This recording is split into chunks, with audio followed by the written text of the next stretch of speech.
যত হামলা, যত মামলা, যত হুমকি সব আলেমদের উপরে আসে।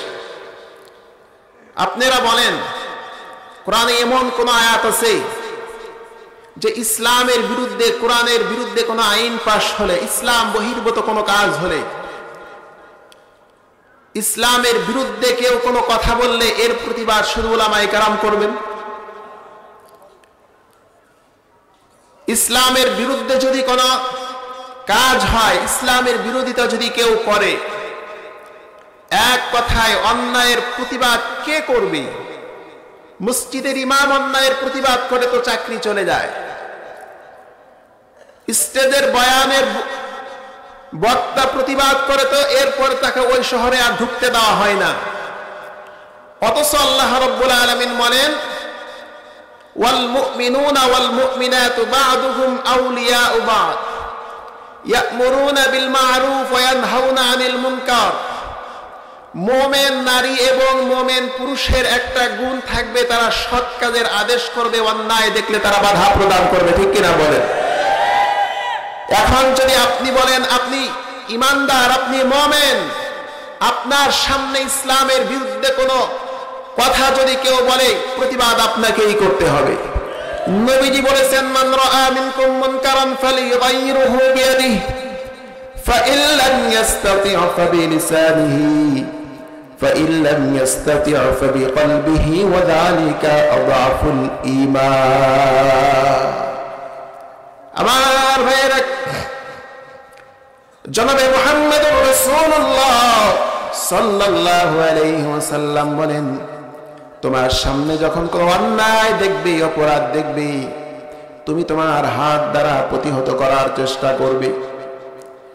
ফাইন লাম ইস্তাতি' ফাবিলিসানি, হাত দ্বারা প্রতিহত করতে যদি না পারো রে উম্মত, জবান দিয়ে প্রতিবাদ করবে। ফাইন লাম ইস্তাতি' ফাবিকলবিহি ওয়া যালিকা আযআফুল ঈমান। আল্লাহর রাসূল বলেন, জবান দিয়ে প্রতিবাদ করতে পারো না, অন্তর দিয়ে অন্যায়কে ঘৃণা করবে। অন্যায় দেখলে অন্তর থেকে যদি তোমার ঘৃণা তৈরি না হয়, উম্মত বুঝবে তোমার মধ্যে ঈমানের লেশ মাত্রাও না।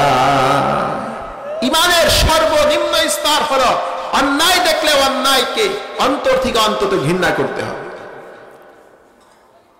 এমন একটা সময়, এমন একটা পরিবেশ আমরা পেয়েছি, এই পরিবেশে যদি কোরআনের সঠিক কথা, কোরআনের হক কথা আমরা বলতে না পারি, তাহলে সামনে আর বলা সম্ভব নয়। এই জন্য আপনাদের সজাগ থাকতে হবে, সোচ্চার থাকতে হবে, হুঁশিয়ার থাকতে হবে, চৌকান্ত থাকতে হবে। অতীতের বছরগুলিতে যেভাবে কোরআনের মাহফিলে হামলা চালিয়েছে ইসলাম বিদ্বেষীরা, মুনাফিকরা, রাজনীতির নামে অনেক মঞ্চে এসে বলেছে, উলামায়ে কেরাম আপনারা রাজনীতি থেকে কোরআনের কোন রাজনীতির আলোচনা করতে পারবেন না। কোরআনের মধ্যে রাজনীতি আছে না নাই? আল্লাহ তাআলা বলেছেন, আইয়ুহার রাসূলু বাল্লিগু মা উনজিলা ইলাইকা মির রাব্বিক। নবী আপনি তাবলীগ করেন, আপনি কথা বলেন যে বাণী আপনার কাছে নাজিল করা হয়েছে। নবী ওয়ারাসাতুল আম্বিয়া হিসাবে, কোরআনের ধারক বাহক হিসাবে কিছুক্ষণ আগে বলেছিলাম, এই কোরআনের কারণে আজকে সম্মান পেয়েছি, এই কোরআনের কারণে আজকে ইজ্জত পেয়েছি। যে কোরআনের কারণে সম্মান পেয়েছি, এই কোরআনের পক্ষে কথা বলবো, এই কোরআনের জন্য জীবন দিব। সামনে হামলা হতে পারে, মামলা হতে পারে, কোরআনের জন্য জীবন দিব। এরপরও বাতিলের সামনে আমরা মাথা নত করবো না। ঠিক কিনা বলে? এই কোরআন আমাদেরকে সম্মান দিয়েছে, কোরআনের জন্য ইজ্জত পেয়েছি। এই কোরআনের জন্য যদি কথা বলতে না পারি, জীবন রেখে কোনো লাভ নাই। লাভ আছে? কোরআনের কথা আমরা বলবো, শুনবেন তো ইনশাআল্লাহ। আল্লাহ রাব্বুল আলামিন আমাদের সকলকে তৌফিক দান করুক। সকলে বলেন আমিন। এক শ্রেণীর মানুষ, তারা এসে স্লিপ দেয় যে একটু দেখে শুনে কথা বলবেন। এই স্লিপগুলি কারা দেয় জানেন? সমাজের মধ্যে টপ লেভেলের চোর যারা, টপ লেভেলের সন্ত্রাস, ইয়াবাখর, নারীখর, মদখর, দুর্নীতিবাজ, জালেম, অত্যাচারী যারা রয়েছে সমাজের মধ্যে, এরাই কোরআনের বয়ানের মধ্যে স্লিপ ধরিয়ে উল্টা পাল্টা কথা বলে। ঠিক কিনা বলে? তার কারণ এ কোরআন মানুষকে ইনসাফ শিক্ষা দিয়েছে, এ কোরআন মানুষকে ন্যায় নীতি শিক্ষা দিয়েছে, এ কোরআন মানুষকে মানবতা শিক্ষা দিয়েছে, এ কোরআন মানুষকে মাজলুমের পক্ষে সহায়ক হয়ে দাঁড়ানোর কথা বলেছে, ইনসাফের কথা বলেছে এ কোরআন।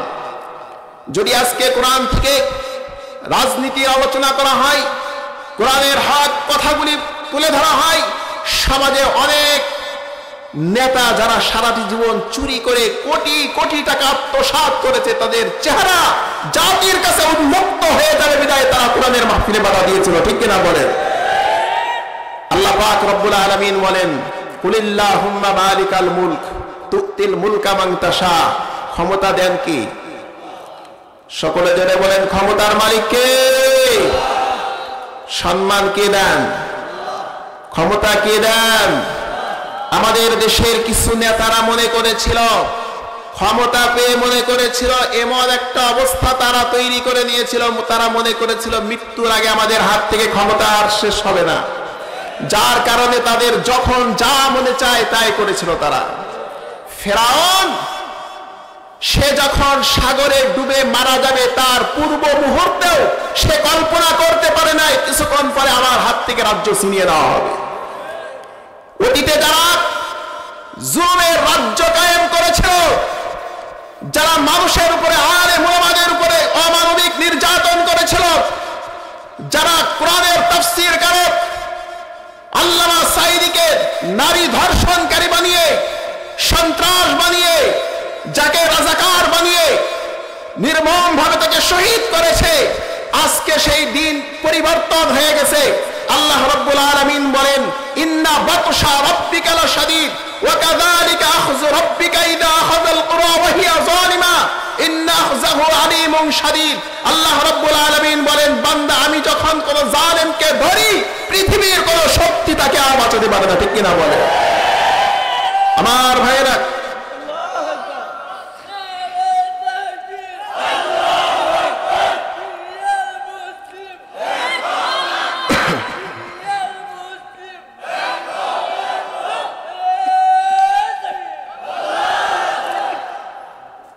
আল্লাহ রাব্বুল আলামিন আমাদের সকলকে কবুল করুন, সকলে বলেন আমিন। বাংলাদেশ নিয়ে গভীর ষড়যন্ত্র হচ্ছে। আমরা দেশকে ভালোবাসি কি বাসি না? বাংলাদেশকে কারা কারা ভালোবাসেন? আল্লাহু আকবার। এটা আমার মাতৃভূমি, এটা আমার জন্মভূমি। এ মাটির সাথে আমার আত্মার একটা টান আছে না নাই? এই মাটি নিয়ে এই দেশে বসবাস করে কিছু দালাল, ভারতের কিছু দালাল এ দেশকে নিয়ে গভীর ষড়যন্ত্র করছে। যারা ভারতের দালাল হয়ে দীর্ঘদিন কাজ করেছে, তাদের ক্ষমতা হাত ছাড়া হয়ে যাওয়ার কারণে ভারতের মাথা ঠিক নাই, ঠিক কিনা বলেন? তারা বাংলাদেশ তারা ভালো করেই জানে বাংলাদেশের মধ্যে ইসলাম খুব অচিরেই কায়েম হয়ে যাবে। এ কারণে তারা বাংলাদেশকে দখল করার জন্য, বাংলাদেশকে জিম্মি রাখার জন্য, পরাধীন করে রাখার জন্য নানা রকম ষড়যন্ত্র অতীতেও করে এসেছে, সামনেও তারা করবে। দালাল হিসাবে যাদেরকে বসিয়েছিল, আজকে তারা না থাকার কারণে ভারত বাংলাদেশকে শাসন করতে পারছে না। এ কারণে ষড়যন্ত্রের একটা ইন্ধন হিসাবে ভারত সংখ্যালঘুর ইস্যু নিয়ে ইসকনকে বাংলাদেশে লেলিয়ে দিয়েছে, ঠিক কিনা বলেন? আমার ভাইয়েরা, ইসকন এটা আমি বলি, আমি আমার ভাষায় বলি, এটা সন্ত্রাসী একটা সংগঠন, ঠিক কিনা বলেন? তার কারণ যে সংগঠনের মানুষ, যে সংগঠনের কর্মী প্রকাশ্যে আইনজীবী সাইফুল ইসলাম আসাদকে হত্যা করে, হত্যাকারী কখনো ন্যায়পরায়ণ হতে পারে না, হত্যাকারী কখনো সমাজের শান্তি প্রতিষ্ঠাকারী হতে পারে না, হত্যাকারী এটা সন্ত্রাস, এটা জাতীয় সন্ত্রাস হিসেবে আখ্যায়িত হয়েছে, ঠিক কিনা বলেন? সম্মানিত হাজরিন, আমরা এখান থেকে বার্তা জানিয়ে দিতে চাই, আমাদের দেশে দল মত নির্বিশেষে সব শ্রেণীর সব ধর্মের মানুষ, এদেশের মানুষ এদেশে থাকবে, এদেশে বসবাস করবে, সকলের শান্তি আমরা চাই। তবে কোনো সন্ত্রাস, তবে কোন উগ্রপন্থী দেশ নিয়ে যারা ষড়যন্ত্র করে এদেরকে আমরা বাংলার জমিনে থাকতে দিব না, ঠিক কিনা বলেন? আল্লাহ রাব্বুল আলামিন সকল ষড়যন্ত্র থেকে বাংলার জমিনকে হেফাজত করুন। দেখেন, বলে সংখ্যালঘু আমাদের উপরে জুলুম করা হচ্ছে। সংখ্যালঘু যদি জুলুম করা হয়, মায়ানমারে মুসলমানরা সংখ্যালঘু ছিল, মুসলমানদেরকে কচু কাটা করে সংখ্যালঘু মুসলমানদের উপরে জুলুম করা হয়েছে। সংখ্যালঘু হাজারো এমন মজির রয়েছে, ভারতে সংখ্যালঘু মুসলমান তাদের উপরে অত্যাচার করা হয়েছে। ভারতে সংখ্যালঘু মুসলমান গরু জবাইয়ের কারণে তার সন্তানকে জবাই করে তাদের উপরে জুলুম করেছে। সংখ্যালঘু মুসলমান হওয়ার কারণে ভারতে এমন ইতিহাস আমরা দেখেছি, মসজিদ ভেঙে দিয়েছে, মসজিদের মিনারের উপরে জয় শ্রীরামের পতাকা তারা টানিয়ে দিয়েছে, ঠিক কিনা বলে? সংখ্যালঘু বিভিন্ন রাষ্ট্র এমনও রয়েছে যে দেশে মুসলমান সংখ্যালঘু হওয়ার কারণে প্রকাশ্যে ইসলামী সেমিনার করতে পারে না, মসজিদে মাইকে আজান দিতে পারে না, প্রকাশ্যে মুসলমান বলে সমাজে অনেক জায়গায় চলতে পারে না। আর তোমরা বলছো আমরা সংখ্যালঘুদের উপর আক্রমণ করি। আমরা যদি সংখ্যালঘুদের উপর আক্রমণ করতাম, আমরা যদি সংখ্যালঘুদের উপর জুলুম করতাম, বাংলার জমিনে একটা মন্দির খুঁজে পাওয়া যেত না, ঠিক কিনা বলেন? আমরা তো সেটা করি নাই, আমরা করেছি। বরঞ্চ আমরা তোমাদের উপরে যখন কিছু দুষ্কৃতিকারীরা হামলা করেছে, তোমাদের পূজা মণ্ডপে আক্রমণ করেছে, আমাদের মাদ্রাসার ছাত্ররা তোমাদের মন্দির পাহারা দিয়ে তোমাদের ধর্মীয় অনুষ্ঠান পালনে সহযোগিতা করেছে, ঠিক কিনা বলে? আমরা দেশে শান্তি চাই, আমরা সম্প্রীতি বজায় রাখতে চাই, এদেশে অশান্তি হোক এটা আমরা চাই। এজন্য আমাদের সচেতন থাকতে হবে। দেশকে নিয়ে, ইসলামকে নিয়ে, কোরআনকে নিয়ে, নবীকে নিয়ে যারা ষড়যন্ত্র করবে, ষড়যন্ত্রের জাল বুনবে, শরীরের এক বিন্দু রক্ত থাকতে বাংলার জমিনে তাদেরকে ছেড়ে দেওয়া হবে না, ঠিক কিনা বলেন? আল্লাহ রাব্বুল আলামিন আমাদের সকলকে তৌফিক দান করুন, সকলে বলেন আমিন। আপনারা কি রাগ হইতেছেন? কে কে রাগ হইতেছেন? আল্লাহু আকবার। রাগ হন নাই তো কেউ? আল্লাহ পাক রব্বুল আলামিন রাগ হয়ে কি হবে কোন? আমি তো এখানে রাজনীতি করতেও আসি নাই, এখানে ভোটেও দাঁড়াবো না, এখানে কোনো নেতাও হব না, হব? আজ আসছি, কালকে আবার চলে যাব, আর বাকি জীবনে দেখা হতেও পারে, নাও হতে পারে, না হওয়ার সম্ভাবনাই বেশি। আল্লাহ পাক যদি আশেপাশে কোথাও রিজিক রাখে হয়তো দেখা হবে। কোরআনের জন্য, ইসলামের জন্য কথা বলি। আল্লাহ তাআলা আমাদের সকলকে কথাগুলি বুঝার তৌফিক দান করুন, সকলে বলেন আমিন। যে আয়াতে কারিমা তেলাওয়াত করেছিলাম, ইন্নাল্লাহা ইয়া'মুরুকুম আন তুআদ্দুল আমানাতি ইলা আহলিহা ওয়া ইযা হাকামতুম বাইনান নাসি আন তাহকুমু বিল আদল ইন্নাল্লাহা নি'মা ইয়া'iযুকুম বিহি ইন্নাল্লাহা কানা সামিআন বাসীরা।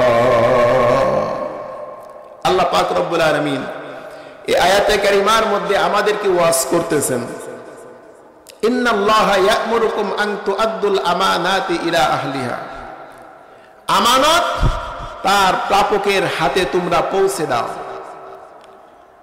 তোমার কাছে কেউ যদি কোনো জিনিস আমানত রাখে,